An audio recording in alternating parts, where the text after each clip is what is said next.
Dobšiná moja rodná.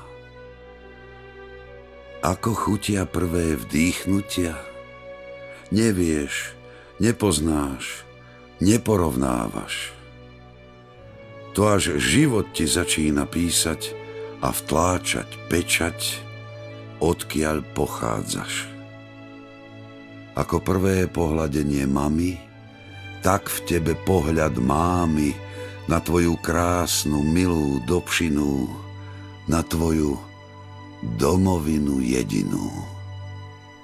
Až keď si prekrásny venček hôr opustil a v cudzom kraji prebýval, až vtedy si túžbu po domove okúsil a spoznal, kde tvoj raj ostal.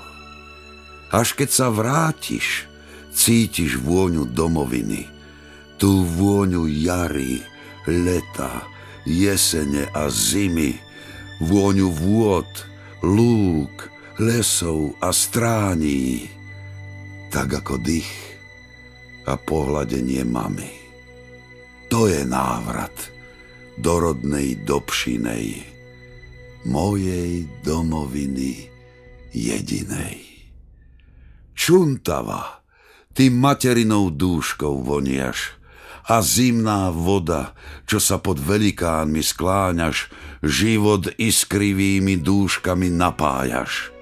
Píšel, ty zasa medom a chlebom voniaš a pod tebou už storočia spia domy, domčeky a v nich ľudia, čo ťa Dobšiná ľúbia. Čierna hora ako záštita nad marónami tróni a svoje povesti o sklenenej pani si chráni.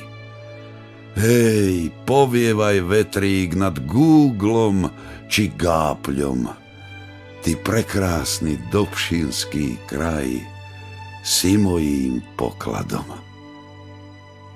Ako pohľadenie mamy, tak pôsobí na mňa Dobšiná. Nech večne ťa Pán Boh chráni, ty moja krásna domovina jediná.